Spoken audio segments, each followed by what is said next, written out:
Hi, welcome to the shop. In this video, we're going to build a nightstand out of this crate. Hold up a second. This technique that I'm using in this video could also be used to build a table out of an old suitcase or an old crate. Anything that you really want to build a table out of, but don't really want to do anything to damage it. So, on with the music.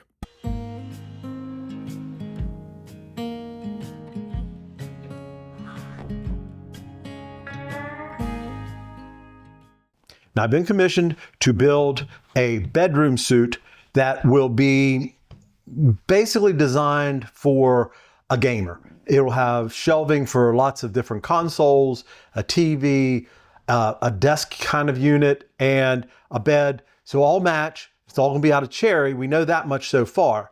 Don't have all the design yet, but I will get you up to date on that in the next video. So this is going to be a pretty quick and easy build. He's got this crate that is probably 25, 30 years old. We don't really know a lot about it. It's got some really cool graphics on it of different Nintendo game characters. Not in the greatest shape, but it does have a good look and a good feel to it. So we're going to put it on a base with a lip around the base to keep it from sliding off of it. So this is just a piece of cherry, half-inch cherry. I molded a round over on one side and a little rabbit to cover up the plywood. So we'll miter that around this, and we're going to put some hairpin legs on it. I know not everybody's crazy about the hairpin legs, so I think these will fit the vibe of the crate, and I think it'll look really good. I think the gray hairpin legs will look a little bit better than just the plain ordinary black ones.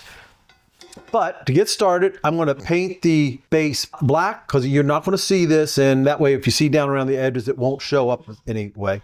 And then we'll get that mitered, and let's get this thing started.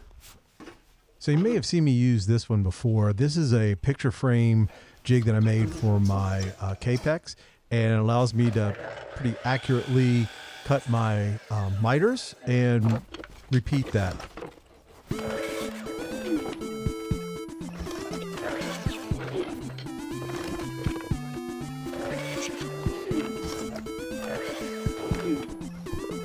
So here I'm taping each of these in place so that I can make sure they all fit correctly. When I get to this last piece, I see that it's just a little bit long, needs to be trimmed off. So I'm going to use this knife trimmer used in picture framing. And then once I've got those all fitted, I will put some finish on them and move to the next step.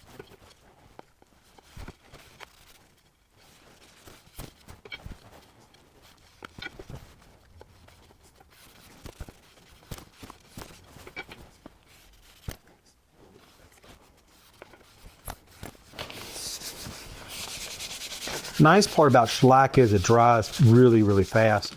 I let this put 3 coats on it. I'll let it dry for about an hour. And now I'm rubbing it down with a bit of an old paper grocery sack. And that is just enough to take any kind of nibs off and smooth it down, kind of buffs it a little bit.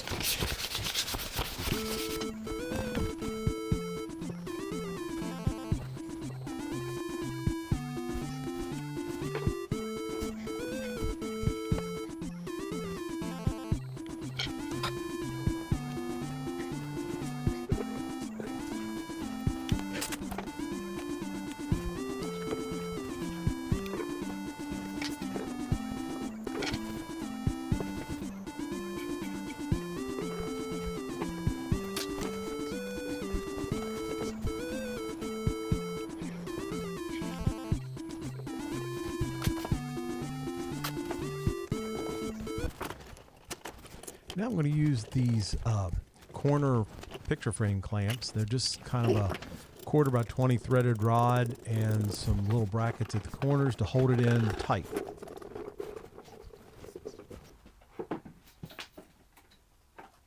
Now for a little added strength, I'm going to add some tapered dowels to the corners or each side, and that give it a mechanical fastener. You may have seen me use these before. I really like them. They're called Curry wooden nails. You simply drill a hole into the side with a tapered drill bit. Put some glue on the wooden nail and then drive it in and trim it flush.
Now, I cut this on the table saw. This is 1/4 inch acrylic. And then I rounded over the corners with the disc sander. And now I'm going to kind of take out some of these with just some 400 grit sandpaper.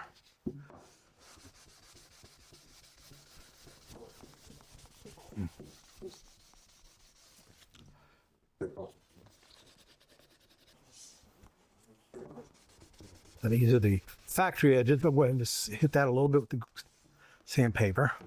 Now, I'll take this, remove the paper.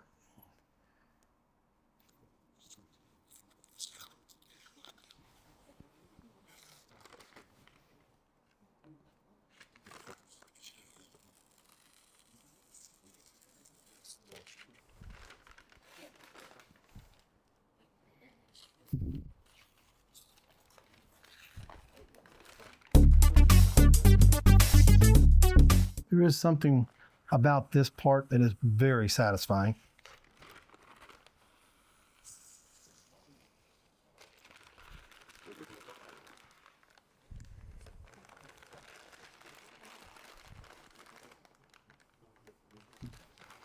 I think I get extra points for getting it all off in one piece.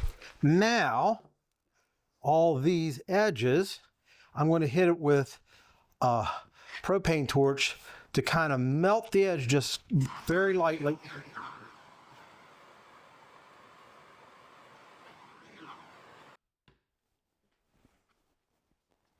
And that kind of just polishes up the edge a little bit. Now, put that aside and let's finish this off.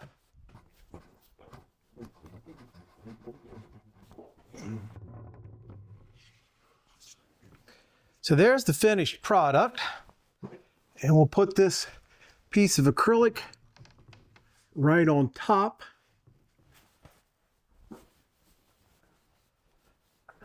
I'll have to do something kind of hold this in place, but that'll be a pretty nice finish.